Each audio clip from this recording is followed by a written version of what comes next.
Hello बच्चों, आप लोग कैसे हैं? आई होप आप लोग बहुत ही अच्छे होंगे। चलिए मैथ की क्लास को हम लोग आगे बढ़ाते हैं। कल हम लोगों ने क्वेश्चन नंबर 21 तक पढ़ा था। आज हम लोग पढ़ेंगे क्वेश्चन नंबर 22 से। चलिए देखिए क्या दिया गया है। क्वेश्चन कह रहा है कि कोसाइन कोसेंट कोसेकेंट है और फिर सेकेंड है और फिर कोटेजेंट है, फलनों के सांतत्य पर विचार कीजिए। ये कह रहा है। चलिए पहले देख लेते हैं कौन सा फलन है। पहला दिया गया है कोसाइन। इसका मतलब हो गया कि एफ एक्स इक्वल टू दिया है। कोसाइन का मतलब हो गया एफ एक्स इक्वल टू क्या है, कॉस एक्स। पहले का 3 अक्षर ले लेंगे, कॉस एक्स हो गया। जैसे कॉस एक्स हो गया हमारे पास। अगर मान लो एक्स बराबर ए पर सिद्ध करना तो लिखेंगे एक्स बराबर, माना कि एक्स बराबर ए पर, तब एफ एक्स का मान ए रख देंगे तो एफ ए इक्वल टू क्या आ जाएगा, कॉस ए। देखिए ये फलन खुद माना एक्स बराबर ए के लिए या ए पर एफ एक्स जहां था वहां रख दिए ए, तो एफ ए इक्वल टू हो गया कॉस ए। ऐसे अगर हम लोग लगाते limit x tends to a of f x, भाई इसका मान कितना आएगा, limit x tends to a of f x का मान कितना है, कॉस एक्स, एक्स का मान ए रख दो तो यहाँ पे आपका आ जाएगा कॉस ए। तो limit x tends to a of f x equal to हो गया कॉस ए। देखो इसमें एफ ए का मान भी कॉस ए है, limit x tends to a of f x का मान भी क्या है, कॉस ए है। तो हम दोनों के इक्वल लिख सकते हैं limit x tends to a of f x equal to क्या लिख सकते हैं, f a. Limit x tends to a of f x equal to f a. ये दोनों बराबर है। जब ये दोनों बराबर है तो ये कहेंगे कि अतः लिमिट एक्स फलन एक्स बराबर ए पर क्या है, सांतत्य है। समझ में आया? ये सवाल समझ में आया ना आप लोगों को? चलिए इसका दूसरा पार्ट देखते हैं। दिया गया है कोसेकेंट, सेकेंड और कोटेजेंट फलनों के सांतत्य पर विचार कीजिए। देखिए हम लोग फलनों का सांतत्य केवल तभी निकाल सकते हैं जब वो फलन किसी निश्चित राशि पर परिभाषित हो। जैसे अभी हम लोगों ने ये मान निकाला कि ये x बराबर a के लिए, रियल नंबर के लिए, सबके लिए परिभाषित है। लेकिन अगर आप देखेंगे चाहे वो कोसेकेंट हो, कोसेकेंट का मतलब हो गया cos x, sorry cosec x. Cosec x को अगर मान लें फलन क्या है, एफ एक्स, तो इसका जो व्यापक मान होता है x बराबर क्या होता है, n पाई होता है।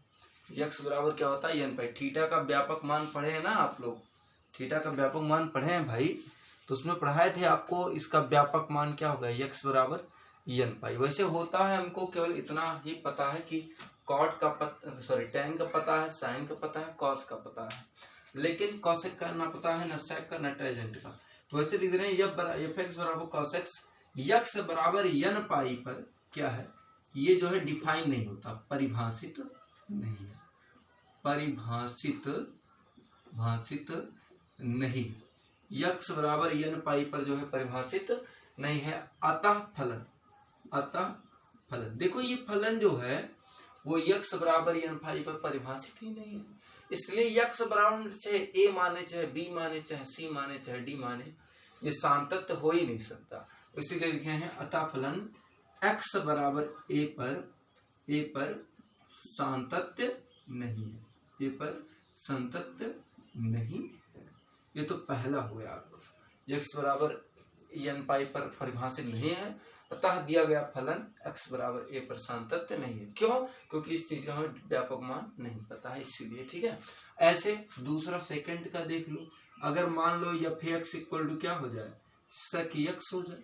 मान लो अगर एफ एक्स इक्वल टू क्या हो जाए, सेक एक्स हो जाए, तब ये भी सेक एक्स जो है वो एक्स बराबर क्या होता है, n+1 इंटू पाई बाई 2, इसका व्यापक मान है।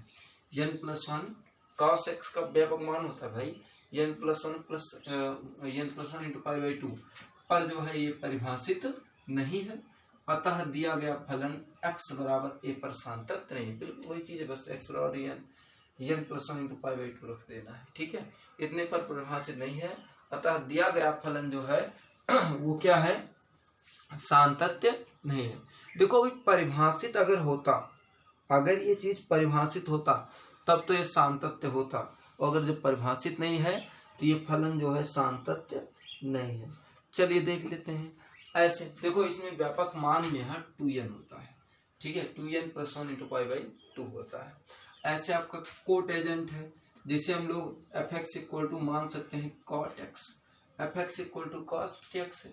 cot x का जो व्यापक मान, tan का व्यापक मान होता है n π + अल्फा, वही लिख दिया है n π। ये भी cot जो होता है इसका रिवर्स होता है, रिवर्स का मतलब है इसका उल्टा होता है, रेसिप्रोकल होता है, इसका व्युत्क्रम होता है। तो ये भी जो फलन है वो परिभाषित नहीं है, अतः यह फलन x = a पर सातत्य नहीं है। तीनों लाइनें वही होंगी, बस हम लोगों ने ही बदलाव किया है, ठीक है। cos x देखो क्यों नहीं परिभाषित है, क्योंकि जो फलन पूरा परिभाषित होता है वही फलन जो होता है क्या होता है, सातत्य हो सकता है किसी मान के लिए, और जो फलन जो है किसी दी गई राशि के लिए परिभाषित नहीं है वह फलन कभी भी सातत्य नहीं हो सकता है। जैसे हमारे पास दिया गया था fx = cos x, तो इसमें x का मान हम लोगों ने व्यापक मान लिया n π, और ये n π जो होता है वो साइन का व्यापक मान है, ठीक है, n π प्लस -1n × अल्फा, ये साइन का व्यापक मान होता है। लेकिन ये तो कौशिक है भाई, उसका उल्टा होगा भाई, साइन और कौशिक में रेसिप्रोकल रिलेशन होता है, इसका उल्टा हुआ होगा। तो इसका मतलब हो गया कौशिक का मान जो है यक्ष पर नहीं यक्ष इनवर्स पर डिफाइन होगा, इसलिए x = a पर ये फलन सातत्य नहीं है। ऐसे आपका sec x है, वैसे ही आपका क्या है cot x है। चलिए देखते हैं इसके आगे अगला क्वेश्चन। समझ में आया फलन, कोई डाउट? चलिए ठीक है, उतार लीजिए फिर आगे बढ़ते हैं। ओके, चलिए अगला क्वेश्चन देखते हैं कौन सा है। क्वेश्चन नंबर 23 कह रहा है कि f के सभी असांतत्यता के बिंदुओं को ज्ञात कीजिए। देखो इसमें एक ही बिंदु है, 0 है 0 है। अब फंक्शन का मान समझ लीजिए, जब x > 0 है तो फंक्शन का मान है fx का sin x बटे x, ठीक। जब x > 0 है, जब x का मान या तो 0 से बड़ा हो या तो 0 के बराबर हो, तब फलन का मान है x + 1, तब फलन का मान है x + 1, मतलब घूम घुमा के आपको 0 ही दिया गया है। तो यहाँ पे हम लेंगे x = 0 और 2 मान लेंगे, इधर लेंगे तो 0 से कम 0 - h, इधर लेंगे तो 0 से ज्यादा तो 0 + h। ये क्या है, x > 0 है, ये क्या है, x > 0 है। ये दो फलन ही है, एक है x = 0 वाला है, ये इधर आएंगे 0 - h, इधर जाएंगे 0 + h, इधर लेंगे देखेंगे तो x का मान 0 से छोटा हो गया तो x > 0, इधर लिखेंगे तो x का मान 0 से बड़ा हो गया तो x > 0 हो गया, इक्वल का मान यहाँ पे, ठीक है। अब देखते हैं आपका क्या है, लेफ्ट हैंड लिमिट लेंगे हम लोग पहले LHL, ठीक। ये वाला जब x का मान 0 से छोटा है, x का मान 0 से छोटा है तो फलन का मान ये होगा। अब लेंगे लिमिट और यहाँ लिखेंगे h → 0 और यहाँ लिखेंगे f x था लेकिन यहाँ पे x का मान 0 - h है, यहाँ लिखेंगे 0 - h। अब आ जाएगा लिमिट h → 0, 0 - h का मतलब ये हो गया sin x है, sin x का मतलब हो गया sin 0 - h बटे 0 - h, 0 - h करोगे -h ही आना है आपका। तो यहाँ पे आ जाएगा लिमिट h → 0 sin -h और बटे आ जाएगा -h आ जाएगा। देख लो ये फार्मूला आपका बन गया है, ये फार्मूला क्या बन गया लिमिट। जैसे फार्मूला होता है लिमिट θ → 0 हो और थो साइन थीटा बटे थीटा, तो इसका मान कितना होता है, 1 होता है। हमेशा याद रखना है, फार्मूला बहुत ही इंपॉर्टेंट है। हो सकता है कक्षा 11 में आप लोग पढ़े हो इस फार्मूले को, तो इस फार्मूले को हमेशा रट लो कि लिमिट θ → 0 साइन थीटा बटे थीटा का मान कितना होगा, 1। वैसे देखो यहाँ भी -h है, यहाँ भी -h है, यहाँ भी h → 0, वही h → 0 मतलब -h → 0 है, तो साइन थीटा बटे थीटा का मान कितना हो जाएगा, 1। तो ये भी मान हो जाएगा आपका 1 हो जाएगा, ये मान आपका कितना हो जाएगा, 1 हो जाएगा। और दूसरा हम लेंगे, ये तो फार्मूला है आपका, और दूसरा क्या है हमारे पास RHL लेंगे। RHL राइट हैंड लिमिट, देखो राइट हैंड लिमिट में x इज ग्रेटर देन क्या है 0, x का मान 0 से बड़ा है, x इज ग्रेटर देन 0 है। तो यहाँ पे लिखेंगे limit h tends to 0, limit h tends to 0, ये हो गया। अब देखो आप fx, लेकिन x का मान तो 0 प्लस h है। देखो जब x इज ग्रेटर देन 0 है तो इसका मान है x प्लस 1 रखेंगे यहाँ पे, तो यहाँ पे आ जाएगा limit h tends to 0, f 0 plus h है, मान रखेंगे इसमें, तो यहाँ आ गया 0 प्लस h प्लस 1, h की वैल्यू रख दो 0 प्लस 1, टोटल कितना आ गया 1 आ गया। RHL भी कितना आ गया आपका 1 ही आ गया आपका। हाँ आ गया कि नहीं आ गया, समझ में आ रहा है ना। RHL भी कितना आ गया 1 आ गया, ये हो गया आपका RHL 1 हो गया।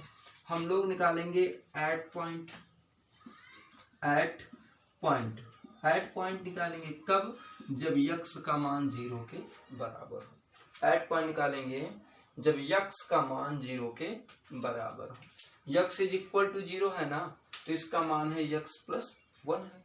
इसका मान क्या है भाई, x प्लस 1 ही तो है, तो लिखेंगे f x equal to x plus 1, ये वैल्यू हो जाएगी इतनी, f x equal to x plus 1, x का मान हम लोग रख देंगे 0, तो f 0 equal to 0 plus 1, total आ गया f 0 इक्वल टू कितना आ गया 1, f 0 इक्वल टू आ गया 1। देखो LHL कितना आ गया 1, RHL कितना आ गया 1 आ गया, f 0 कितना आ गया 1 आ गया, तीनों पॉइंट बराबर है, तो लिखेंगे left hand limit LHL equal to RHL equal to f 0, तीनों का मान बराबर है, अतः दिया गया फलन x बराबर 0 पर क्या है सांतत्य है, सांतत्य है। अतः दिया गया फलन x बराबर 0 पर क्या है सांतत्य है।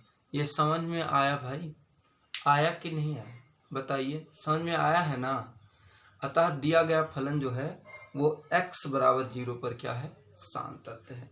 देखिए जैसे ही ये क्वेश्चन है वैसे ही आपका क्वेश्चन नंबर है क्या कहते हैं 24 है, 25 भी वैसे ही है, और 26 से हम आपको बता रहे हैं। पहले इस क्वेश्चन को अगर समझ में आया हो तो आप नोट्स कर लीजिए, तब हम आपको बता रहे हैं क्वेश्चन नंबर 26।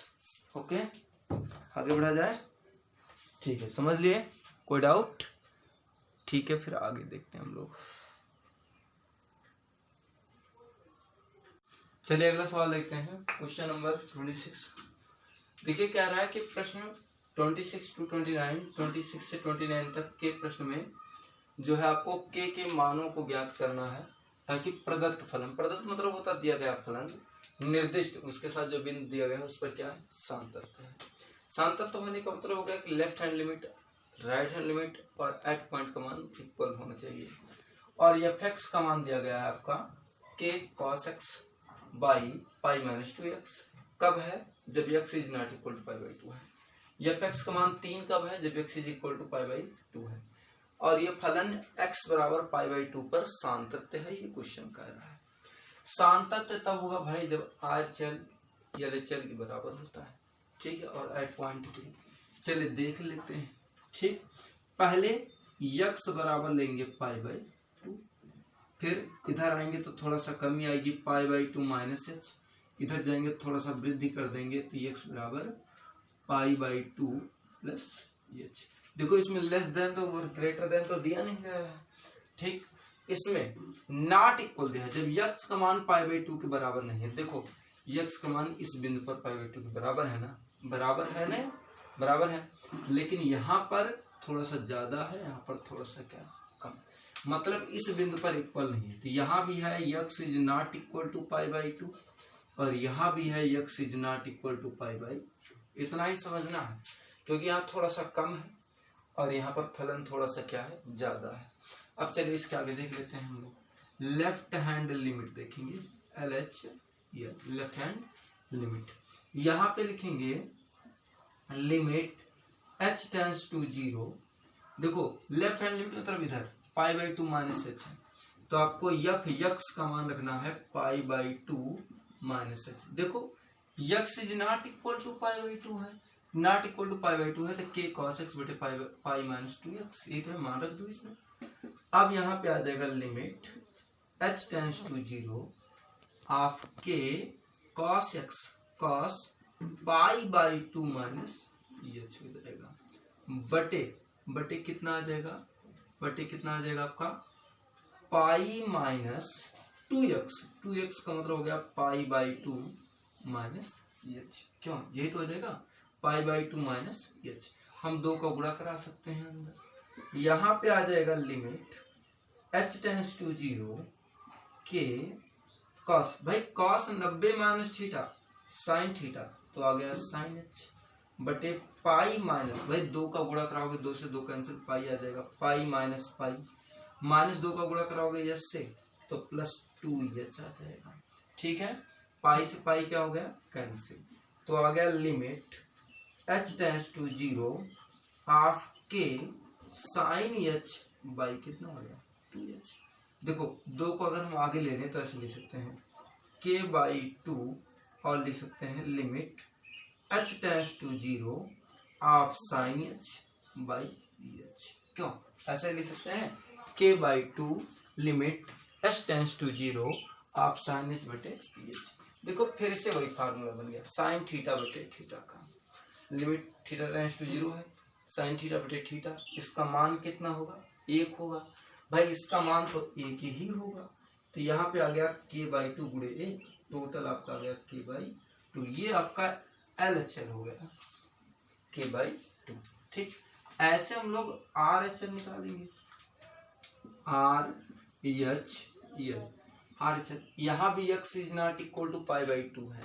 ठीक, तो यहाँ पे लिखेंगे limit h tends to 0, f x का मान रखेंगे, यफ x की वैल्यू रखेंगे pi by 2 plus h, x की वैल्यू हम लोग रखेंगे पाई बाई 2 प्लस एच, तो यहाँ पे आ गया लिमिट h टेंस टू क्या हो गया 0, h टेंस टू 0 हो गया आपका, आ गया h टेंस टू 0। देखो यहाँ भी है x not equal to pi by 2, तो यहाँ पे हम लोग मान रख सकते हैं नॉट इक्वल टू ये k और यहाँ लिख सकते हैं cos x का मान है pi by 2 plus H by, यहाँ पे लिख सकते हैं पाई माइनस 2x, तो 2x का मान वही रख सकते हैं पाई बाई 2 प्लस एच, लिख सकते हैं नहीं भाई दो का गुणा करा दीजिए अंदर, और ये फार्मूला ही हो गया cos 90 प्लस थीटा का।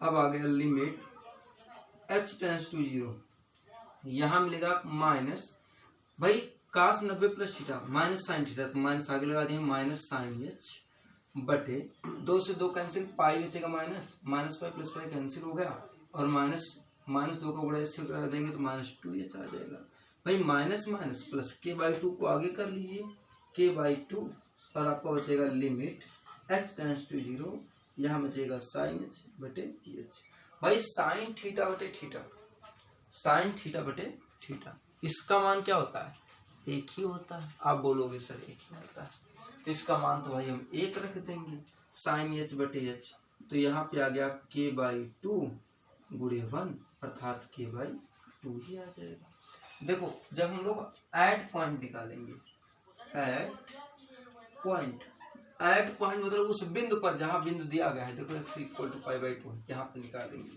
जब x का मान पाई बाई 2 के बराबर है, जब x का मान पाई बाई 2 के बराबर है तो f(x) का मान किसके बराबर है 3 का, इसका मतलब हो गया f3 के मतलब सॉरी f पाई बाई 2 की वैल्यू कितनी होगी आपकी 3 होगी।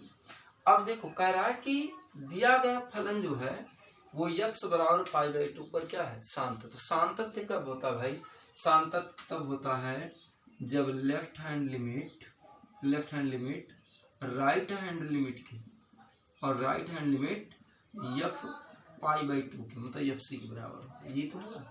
अब देखो LHL का मान k बाई 2, RHL का मान k बाई 2 और एट पॉइंट का मान है 3, तो इसका मतलब हो गया ये हो गया k बाई 2, ठीक, इक्वल टू k बाई 2, वही चीज है इक्वल टू 3, किसी दो को बराबर कर लीजिए, k by 2 equal to 3, k equal to 2 3 6, k का मान कितना आ गया 6 आ गया। देखो थ्योरम शुरू से ही वही लग रही, बस कभी के का मान कह रहा है, कभी कह रहा है सिद्ध कीजिए, यही सब है। तो आपका 26 से लेकर 29 तक ऐसे रहेगा। सवाल समझ में आ गया ना, कोई डाउट तो नहीं है।